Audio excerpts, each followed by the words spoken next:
PCB सन 2025 और 26 का नया सेंट्रल कॉन्ट्रैक्ट अनाउंस करने जा रहा है। सेंट्रल कॉन्ट्रैक्ट आप सबको पता ही है कि प्लेयर की मंथली सैलरीज होती है, उसके ऊपर जो वो A B C D category रखी जाती है, आप सबको पता ही होगा।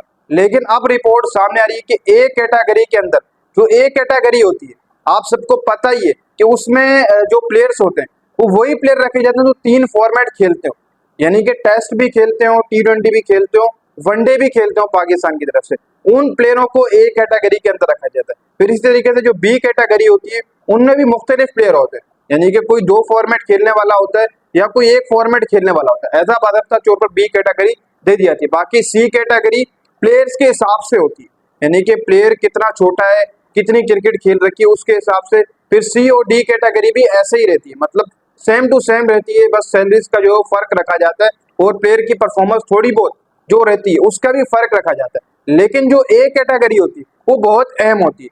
पहले तो ए कैटेगरी में आप बाकायदा तौर पर देखा करते थे बाबर आजम, मोहम्मद रिजवान, शाहीन शाह अफरीदी होते, लेकिन जो लास्ट वेयर था उसके अंदर जका अशरफ ने शाहीन शाह अफरीदी की जो पोजीशन थी उसको डाउन करवाया था।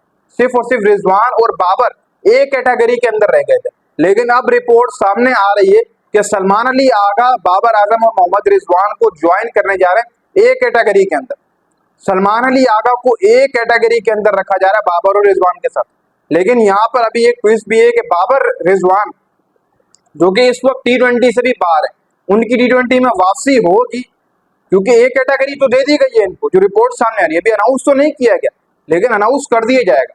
सलमान अली आगा को इसलिए ए कैटेगरी में इंक्लूड किया गया क्योंकि सलमान अली आगा इस वक्त T20 के अंदर कैप्टनसी कर रहे हैं, और रिपोर्ट्स के मुताबिक जैसे मैंने आपको खबर दी थी कि हो सकता है कि सलमान को टेस्ट कैप्टन ही बना दिया जाए, इसी के साथ साथ ओडीआई कैप्टन भी सलमान को बना दी जाए। शायद उसी वजह से सलमान अली आगा को ए कैटेगरी जो प्रोवाइड की गई, ए कैटेगरी में उसको इंक्लूड किया गया। अब बाकी आपके बाबर और रिजवान है, इनको देखना होगा कि ये कितनी क्रिकेट और खेलते हैं, यानी कि T20 क्रिकेट में माइक हैसन वापस लेकर आते हैं, नहीं लेकर आते। मेरे हिसाब से देखा जाए, जब ए कैटेगरी रिजवान बाबर को दी गई है तो ये दोनों वापस आएंगे T20 के अंदर भी, ये दोनों ही खेलेंगे। बाकी ओडीआई और टेस्ट भी ही खेलेंगे, क्योंकि ए कैटेगरी बाकायदा तौर पर ऐसे दी नहीं जाती, तीनों फॉर्मेट खेलने वाले क्रिकेटर दी जाती। बाकी सलमान अली आगा तो वैसे भी तीनों फॉर्मेट खेल रहे हैं, T20 हो, वनडे हो, टेस्ट हो, तभी उसको ए कैटेगरी दी गई। फिर वो T20 के कैप्टन भी है, और हो सकता है कि फ्यूचर कुछ दिनों के अंदर अनाउंस हो जाए कि सलमान ओडीआई और टेस्ट के भी जो वो कैप्टन रह सकते हैं। बाकी रह गए बी कैटेगरी, उसमें हो सकता है कि शाहीन शाह अफरीदी को रखा जाए, ठीक होगा। उसी के साथ साथ साइम अयूब हो, एक आध और प्लेयर इसमें तीसरा इंक्लूड कर दीजिए। बाकी सी कैटेगरी के अंदर हसन अली वगैरह को रखा जाएगा, फहीम अशरफ वगैरह को रखा जाएगा, फकर जमान तो शायद मेरे हिसाब से बी में रहेंगे। बाकी डी कैटेगरी के अंदर हसन नवाज वगैरह ये तमाम प्लेयर होंगे, इरफान खान न्याजी, हसन नवाज। लेकिन हसन नवाज की बाकायदा तौर पर जो परफॉर्मेंस है वो शायद जबरदस्त आ रही है T20 के अंदर, और उसको ऊपर लेके, लेकिन वो एक फॉर्मेट खेलता है, सिंगल फॉर्मेट खेल रहा है, T20 फॉर्मेट खेल रहा है, तो इसलिए उसको शायद सी या डी कैटेगरी दी जाए।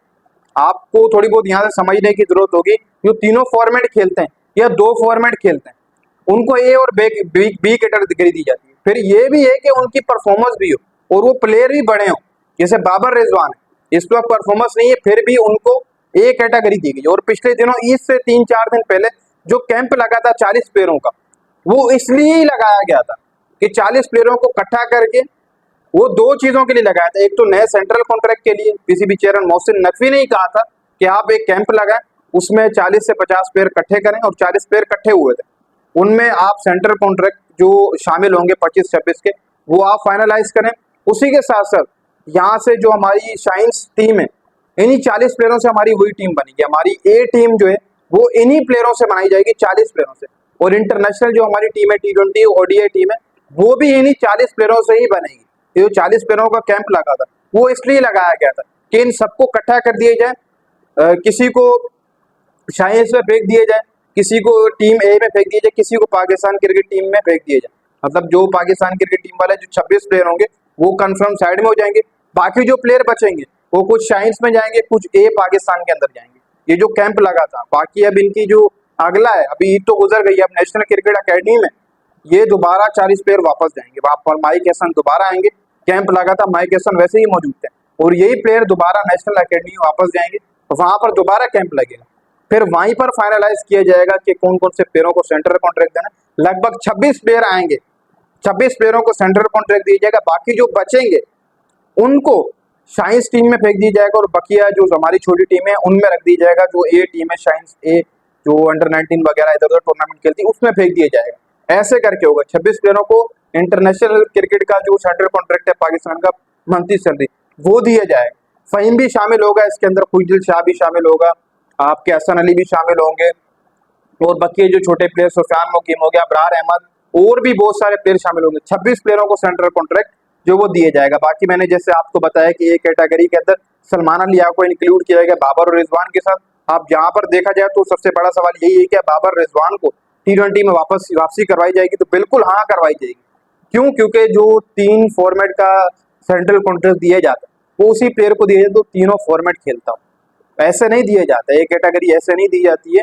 नहीं तो अगर इनको नहीं खिलाना होती T20 क्रिकेट तो उनको बी या सी कैटेगरी में जो इंक्लूड किया जाता।